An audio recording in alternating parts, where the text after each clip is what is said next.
The concept of a hollow Earth seems quite ridiculous when you first hear it. But when you discover that renowned people such as Admiral Byrd claim they have visited such a place, or that the famous astronomer who discovered Halley's Comet actually heavily backed the theory, it starts to become a real question. Is the Earth really hollow? And if so, what's being hidden in the land beneath our feet? It's a popular belief, and to some people fact, that the Earth is a dense sphere with layers from the crust to its molten core deep in the planet's heart. The hollow Earth theory challenges this hypothesis in claiming that the Earth contains vast empty spaces or hollow regions within its interior. It even goes as far to allude ancient and lost civilizations, different species, and a world that surface dwellers have forgotten about. It's understandable to think that if such a theory was true, we would have proof of it by now. Surely someone would have found their way in. However, many theorists believe that the entrance to the Earth's hidden basement is actually located at its poles, or in remote, inaccessible locations somewhere on the Earth's surface. In fact, people have believed this for a very long time.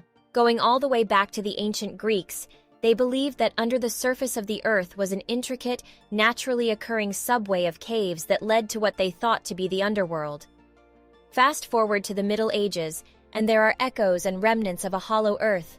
A German myth states that there is a portal to the entrance of the Earth between the town of Eisenach and the city of Gotha. Further east in Russia, a tale from the Samoyedic people describes how they traveled to a cavern city inside the Earth itself. Even in India, the Angami Naga tribe claims that their ancestors that came before them rose from a subterranean land beneath the Earth's surface in an ancient time.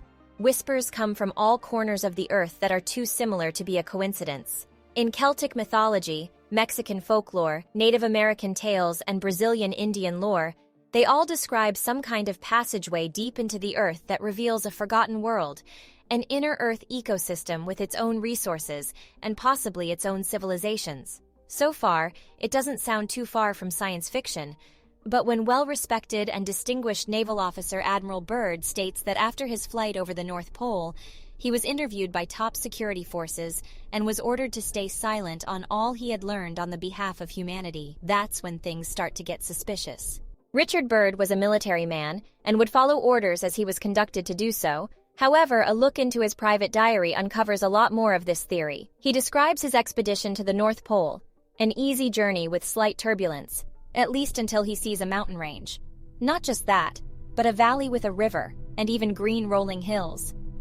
If it wasn't obvious enough that none of what Byrd was seeing shouldn't be there, he soon comes across an animal that at first appeared to be an elephant, but a closer inspection with his binoculars reveals the animal to be much closer in appearance to a mammoth. It wouldn't be outrageous to assume that the Admiral had flown into an entrance to the hollow Earth, considering he had lost all contact on his radio, and his navigational instruments were spinning out of control as if they couldn't find true north. Byrd continues his flight until he spots what looks to be a city. The plane becomes light and oddly buoyant, as if there was no resistance against its movements. The controls stop responding and a disc-like craft is spotted closing in on the plane. Still, the controls don't respond, and it seems as if the plane is stuck in some sort of vice, unable to move. The Admiral is met with an English voice in a strange accent that says, "Welcome, Admiral, to our domain. We shall land you in exactly 7 minutes. Relax, Admiral. You are in good hands." Byrd, along with his radio man, are taken from the craft and approached by tall men with blonde hair. The Admiral is told that he is to have an audience with someone called the Master. He is described in Byrd's diary as a man with delicate features and with the etching of years upon his face. He greets Admiral Byrd and welcomes him to the Ariani, the inner world of the Earth, and explains he was allowed to enter because he was of noble character and was known on the surface world. The Master goes on to explain that they have avoided contact with the surface for a long time, at least until 1945, when atomic bombs were dropped on Hiroshima and Nagasaki, Japan. Believing that humans were meddling with forces out of their control, that being atomic power, the Ariani sent their flying machines to investigate. They call these flying machines Flugelrads, and from what Byrd describes, they are very similar to what we would believe to be UFOs. They claimed they used their Flugelrads to deliver messages to the powers of Earth. However, they did not take heed and were only met with hostility. They chose to deny the existence of an inner world and keep it hidden from the people. The Master goes on to prophesize a world-ending catastrophe that will reset the world, that will allow for a new world to take over. Richard replies with an understanding comment about how this has already happened once before. In the Middle Ages, the Dark Ages occurred, a time of worldwide suffering that allowed a reset of humanity. Once it was over, the Earth saw the biggest boom in progress regarding civilization that it ever had up to that point in time. He claims that this new world will be built in the ruins of the old one using lost treasures and technology that the Ariani will keep safe and use to help revive civilization when the time is right. With this information, the Master sent Byrd with that message to deliver to the people of the world. However, when he arrived back in America, he had a meeting at the Pentagon where he was detained and interviewed by top security forces and censored. They remind him that he is a military man and that he must follow orders and say nothing of what he had learnt for the sake of mankind. Admiral Byrd did exactly that, but he left behind his private diary as a way to make sure he followed orders, but could still warn the world and tell them about the Ariani after his death. Admiral Byrd's telling of an inner world is not the only one. There have been multiple books written about expeditions and explorers that found themselves in the secret land under the Earth's crust. A book written in 1908 by Willis George Emerson called The Smoky God accounts a true story of Olaf Jensen, a Norwegian sailor who sailed into the entrance of the Earth. In the book, we're told that Jensen lived there for 2 years, along with the land's inhabitants who stood at 12 feet tall. This subterranean civilization was lit by a smoky central sun, hence the name of the book. The land Emerson talks about is later identified, in other works, as Agartha, which is a popular term and what is believed to be one of the names for the civilization in the Hollow Earth. While these accounts of a Hollow Earth and the so-called species or races that live there can be shrugged off by critics quite easily, what cannot be denied is the number of reputable sources that have backed this theory in somewhat recent history. One of the most reliable pieces of information that could prove that there is actually an entrance to the inner Earth is the roots of NASA's satellites. NASA has thousands of satellites that orbit the Earth. However, out of all of them, not a single one travels over the North Pole. In fact, it looks as if they are intentionally avoiding it.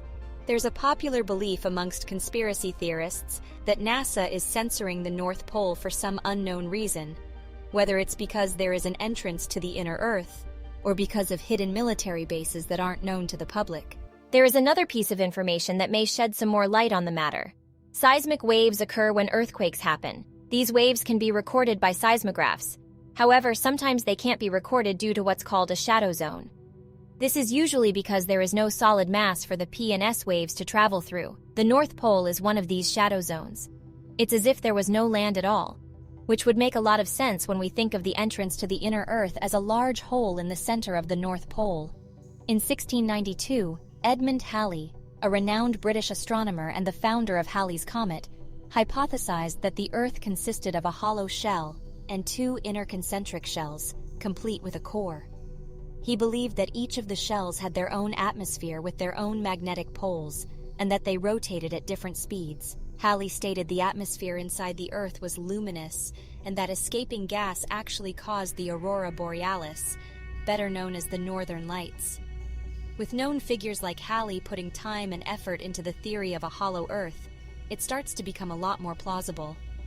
Leclerc Millefort, a French military officer, led a journey of hundreds of Muskogee people, a group of indigenous people local to the southern East Woodland of the United States in 1781. Millefort was told that ancestors of the Muskogee had emerged from the inside of the Earth in ancient times. He claimed he found huge underground caverns that could easily house 15,000 to 20,000 families. Plenty of other notable names backed the theory and believed in it, such as Leonhard Euler, a Swiss mathematician, astronomer, and physicist, John Cleves Sims Jr., an American Army officer and lecturer, and Jeremiah Reynolds, an American newspaper editor and explorer, whose lectures actually inspired the author Edgar Allan Poe. The Hollow Earth theory is one of the most popular theories in the world, and for good reason. It's extremely fascinating, so much so that people almost want to believe it's real. Another reason for its popularity is its countless references in pop culture, from books to movies from all around the world. However, it is also one of the easiest theories to put to the side, as from some angles it can be seen as far-fetched. Whether its existence proves to be true or false, only time will tell. It will be a revelation that will change our history as a species, both past and present, forever.